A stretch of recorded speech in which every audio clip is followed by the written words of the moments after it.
Hi there, and welcome back to rLounge. The best response to rudeness is no response.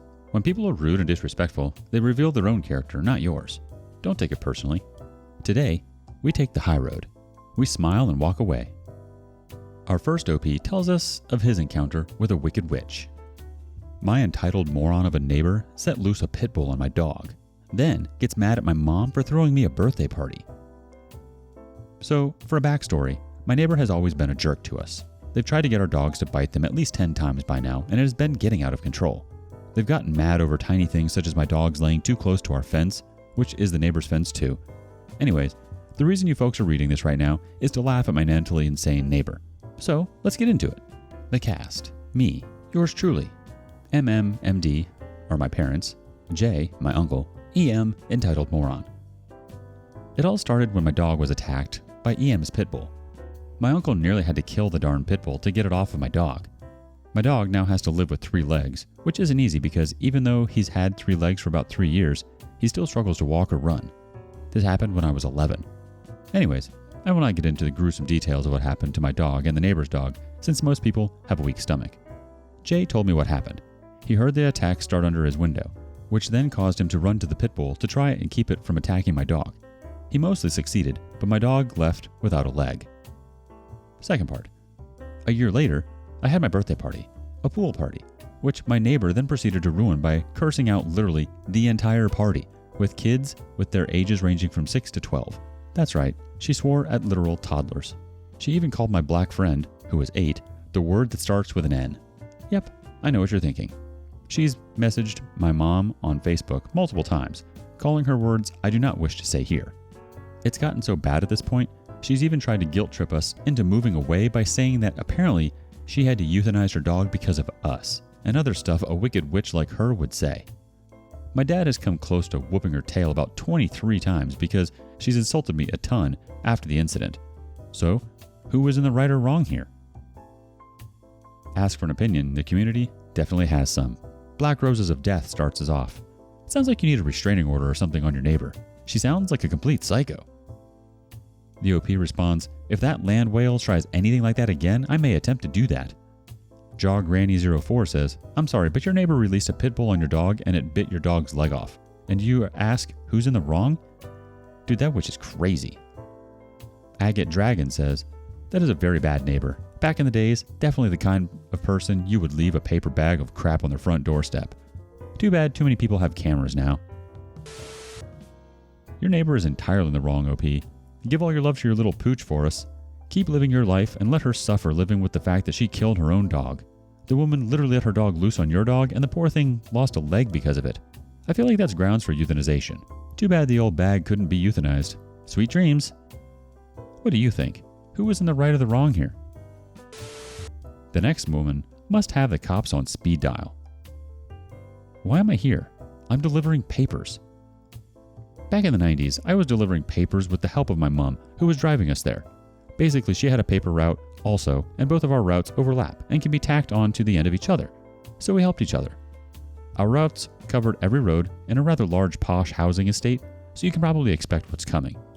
I had just delivered to a house and had a few more papers in hand to deliver to a few more houses, which were practically next door to each other. A woman comes out of a nearby house and calls out to me. What are you doing? Why are you here? She demands. I look at the papers in my hand and then looked at her. I'm delivering papers. No, you're not. You don't belong around here. I'm calling the cops. And she walks off back to her house. I shrugged it off and continued delivering the papers. No police arrived. I did tell my mom what happened and she just shook her head. Just imagine the phone call. Hello, police? Yeah, I need to report a suspicious person going from house to house on our estate. Okay, what does that person look like? What's he actually doing? He's wearing a school uniform and holding newspapers. Okay. Wait, what? Is he delivering newspapers? That's what he says. You're calling us to report a school kid delivering newspapers? Yes. He doesn't belong on our estate. He doesn't have a big enough income to be on our estate. Ma'am, I'm ending the call. Click. The community reacts this way.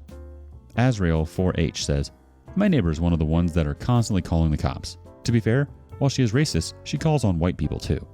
It was so bad that when her dog was stolen, I had to call them because they just ignore her complaints entirely. JavaMan1960 chimes in, "We all know that the dog ran away intentionally from that witch. Good for the dog." Stranded in the Desert chimes in, "My next door page is full of crap like this. Someone reported a suspicious woman in an old car driving slowly through the neighborhood at 4:30 a.m. All the wannabe vigilantes were huffing and puffing about getting their guns to take care of this criminal, when someone posted that she was just a single mother delivering newspapers to make ends meet. Not too long after that, a poor woman who was delivering for Uber Eats was shot to death while sitting in her car in my area. Old people, guns, and social media are a toxic combination." Jeep Hammer says, "That's a call the police get way too often.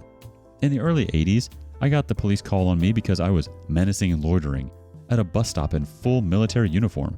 The cop gave me a ride, so thanks Karen, faster than the bus." And it proves Karens existed when we just called them a-holes. The Filthy DIL says, "Yep, a relative is a police dispatcher. They say that they get several of those a week, generally because the suspicious person is a person of color. He's walking past my house, and this is a nice neighborhood. He's in my new neighbor's yard, pretending to do yard work." These old bats literally have nothing better to do than stir the pot. And they love it. Nosy neighbors mostly mean no serious harm. They are too curious for their own good and are usually gathering intel for one of their gossip parties. They just end up making themselves look like gigantic fools anyway. Best to let this woman dig her own grave. Let us know your thoughts in the comments below. And lastly, ain't nobody getting paid enough for this. Section manager berates me for being a decent human. Longtime lurker, first-time poster. Obligatory apologies for formatting. Not sure if this goes here, but I don't know where else to put it, so here we are. TLDR, I left my register to help a disabled customer load his vehicle. Got chewed out by a self-righteous middle manager who I'd called for help several times. This happened in March of 2021. I'm 23 male, was 22 at the time. I was working at a big brand name hardware home improvement store, the blue one rhymes with blows, as a cashier and had been for a few months. At this particular store, you have several standard registers and then customer service and the lumber registers at the other end of the store, both of which run on a different, older software than the standard registers. I've always had a knack for making computers work, and I figured out the older system very quickly, so I ended up being in customer service and lumber a lot, basically just filling where I was needed. One night, it's about 7:30 on a Saturday or Sunday, and it is apocalyptically dead in the store. I'm working the lumber register, they always want someone on that one, and it's just me and a section manager in that part of the store.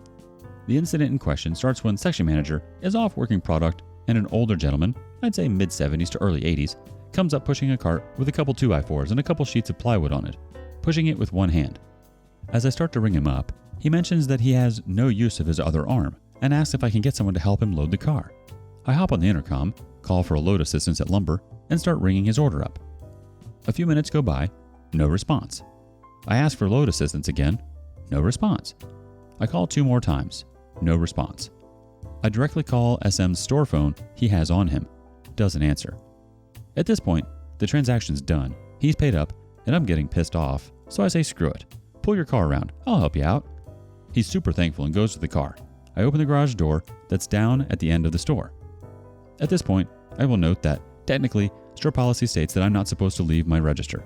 However, I'd had to help people load things a good 25 to 30 times in the last couple months working there, so I didn't think anything of it.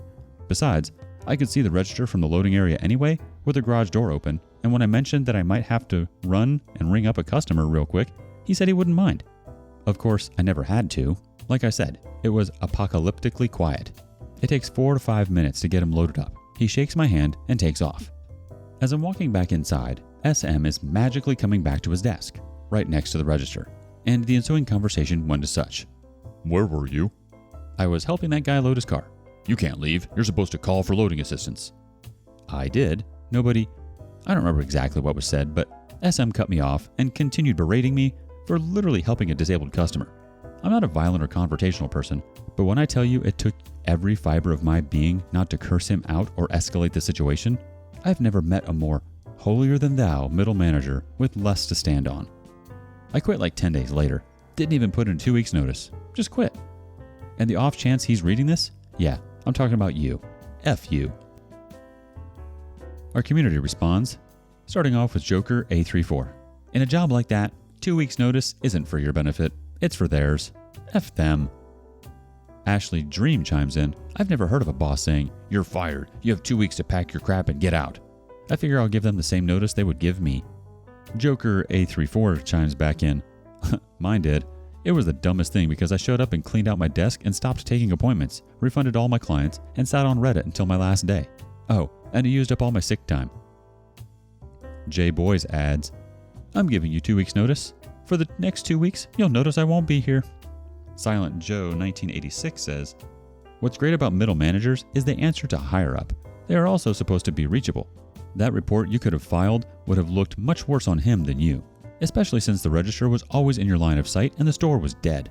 Corey would have to explain exactly what he was doing, not his job, and why he berated you for assisting a disabled customer after nobody else showed up when you called for assistance 5 times and called him specifically. F you, Corey. Yeah, there's no reason for you to take that level of BS from managers who let the power get to their heads. You did what was morally right and you helped somebody out. That man was probably so grateful for your assistance. I'm glad you ended up leaving that place, OP, and I can bet you weren't getting paid enough to deal with that level of idiocy. So long, suckers. Continue doing what's right. Have you had similar experiences? Tell us about your bosses below. While I say thank you for joining us today on rLounge, before you go, be sure to like and subscribe and hit that notification bell. If you have something you want to say regarding today's content, share that with us in the comments below. Until next time.